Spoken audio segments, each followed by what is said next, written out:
Dear kids and friends, praise God. Today we are going to think about the book of Ruth. The book of Ruth is the eighth book in the Bible. It is placed in between the book of Judges and 1 Samuel. This book links the period of Judges with the period of Kings. In the history of the nation Israel, this book is placed in a very important period. This book opens with the Judges and ends with David, the future king.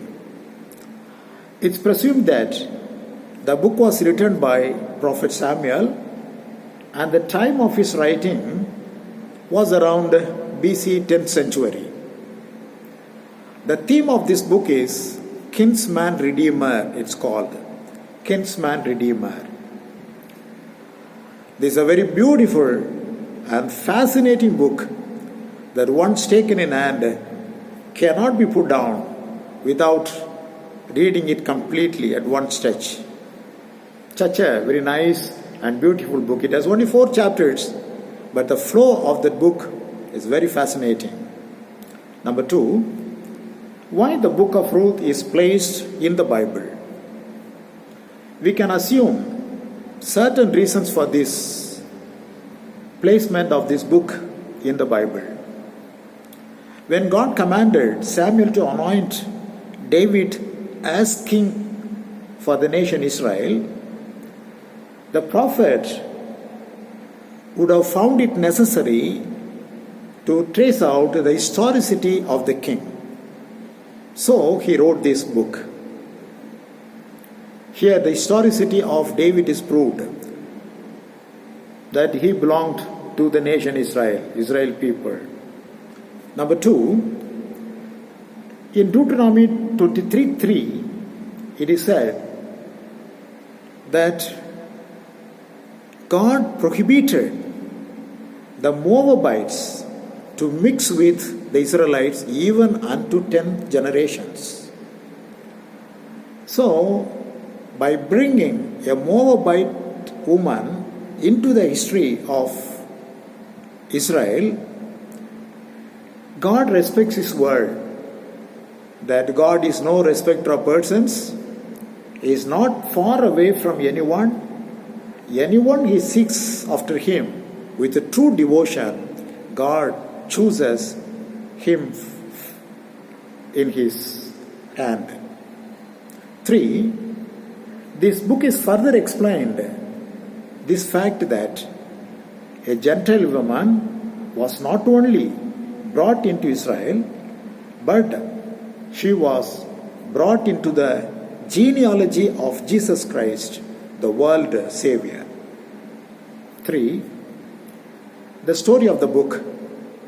In the days of Judges in Israel, there was a severe famine, and a man called Elimelech lived in Bethlehem, and he left his town and went to the country of Moab with his wife and 2 sons to find livelihood. Naomi was Elimelech's wife, and Mahlon and Chilion were his 2 sons. While they were in Moab, Elimelech died, leaving his wife and 2 sons. After some time, Mahlon got married with a Moabite woman, Ruth, and Chilion with Orpah.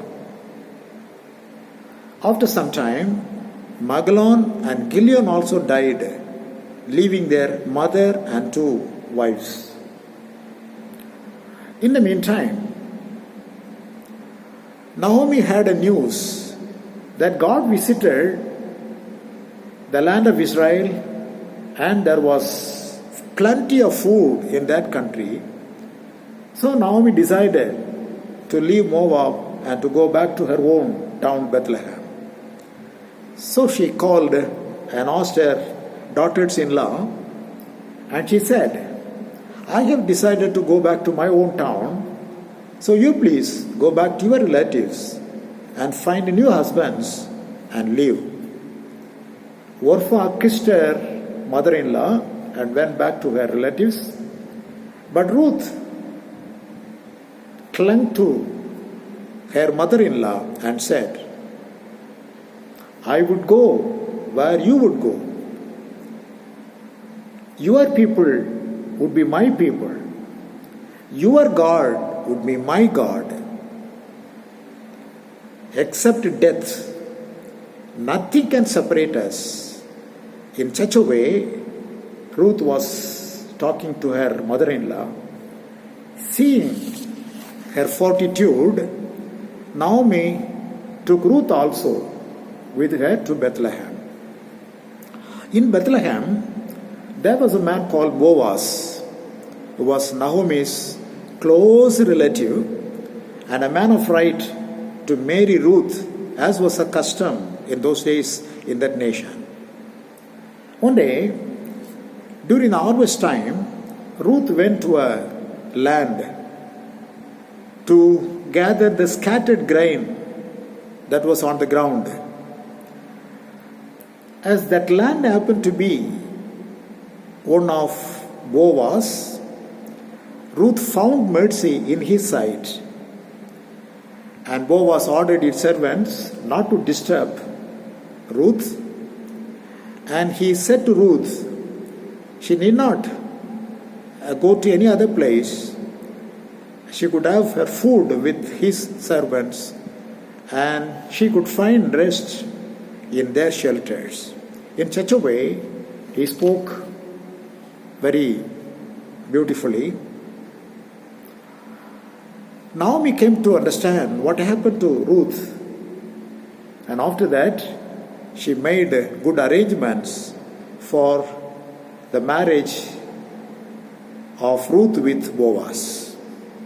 Because of that marriage, Obed was born, and Obed was the grandfather of David.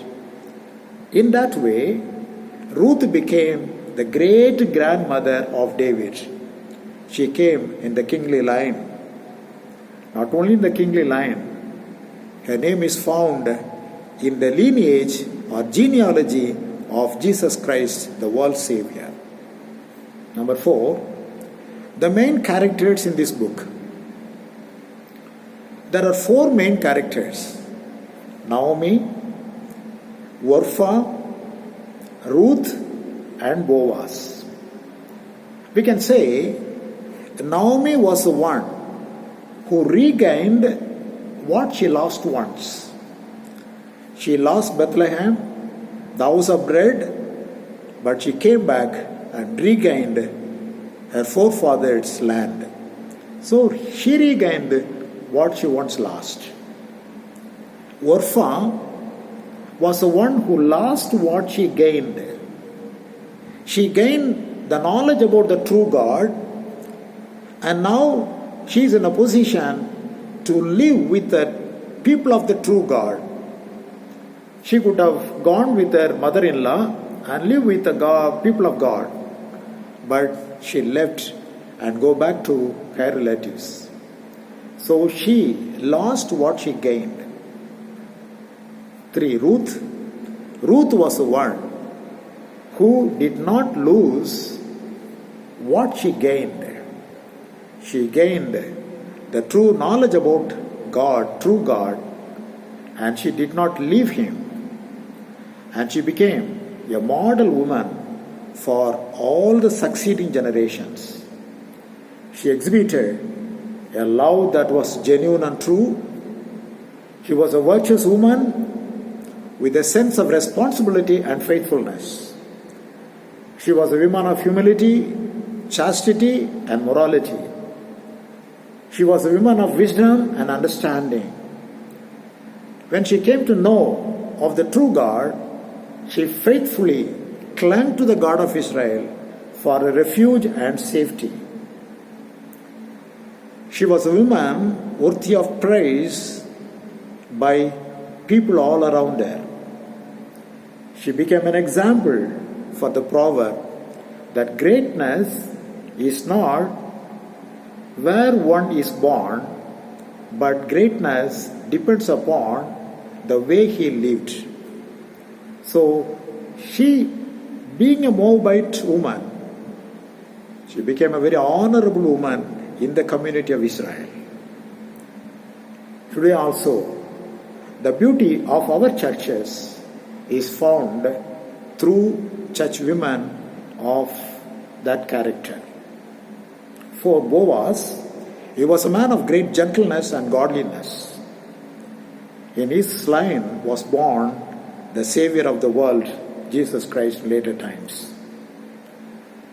So we come across these holy people, Ruth, Boaz, and also Naomi. Only Orpha, she lost what she gained. So let us look unto God so that we can always take hold of what God has given us. Our Heavenly Father, thank you for this wonderful book, Ruth. Lord, we need people with characters of Ruth and Boaz. Please, Lord, help our churches to be filled with church people. We request you in the name of our Lord and Savior, Jesus Christ. Amen. Amen. Thank you.